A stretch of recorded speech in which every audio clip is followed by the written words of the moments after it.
I'm filming this from my farm this evening. It's been extremely hot out here the past couple of weeks, but it's getting a bit cold this evening. I want to talk about stewardship today. Of late I've been thinking being on land has really changed the way I think about responsibility, and the way of thinking has slowly started to seep into how I approach learning and teaching and leadership as well. On land, stewardship is very practical. It's not a metaphor or a lifestyle. You deal with all sorts of things. You deal with pests, you deal with weather, deal with fire risks, neighbors, and things that are often completely outside of your control.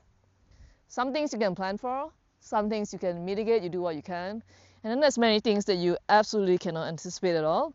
But stewardship means that even with all of that variability, you're still responsible for the land and all the animals, the plants and the trees living on it. You don't just walk away because something was difficult or unexpected. Your job is to resolve problems when you can, adapt when you cannot, and keep improving the land over time. The ambition for me anyway is to leave it in a better state than when you first started. The more I spend time doing this, the more I realize how closely that actually mirrors learning and teaching as well as leadership. So in education, we often talk about responsibility in very narrow ways. Pedagogy, content delivery, learning outcomes, rubrics, deadlines and grades. All of that matters. But when you take a much longer view, you start to see that students and staff, they come with a lot of variability.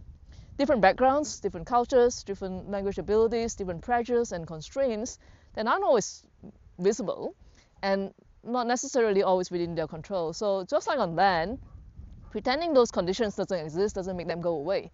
Stewardship in this context means that it doesn't mean that it's lowering standards or removing responsibility. It means that we recognize those conditions and we take responsibility to shape those conditions where growth can still happen despite them.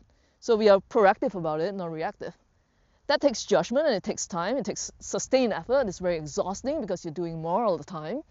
But you're also delivering more and you're also managing more outcomes, but you're thinking more about trajectories. You're thinking about where people might end up, not where they are at right now. So the long view is something that land teaches you very quickly because nothing meaningful happens just this instant. Improvement happens very slowly, season by season, over years. You don't see results straight away, but over time, the impact becomes very clear. That way of thinking underpins how I approach learning and teaching and how I approach leadership these days. It's less about controlling the moment, it's more about the responsibility over time. Less about performance immediately, but it's about what you are shaping in the long run. So stewardship is really more about the long horizon. It's about being willing to carry that responsibility across that long horizon. So yeah, everything happens in season. It's pretty brown right now, but within a couple of months, it's going to be lush and green once again. Cycles and the long horizon, seasons after season, takes time to improve land. Just some food for thought for this evening. I'll see you around in campus.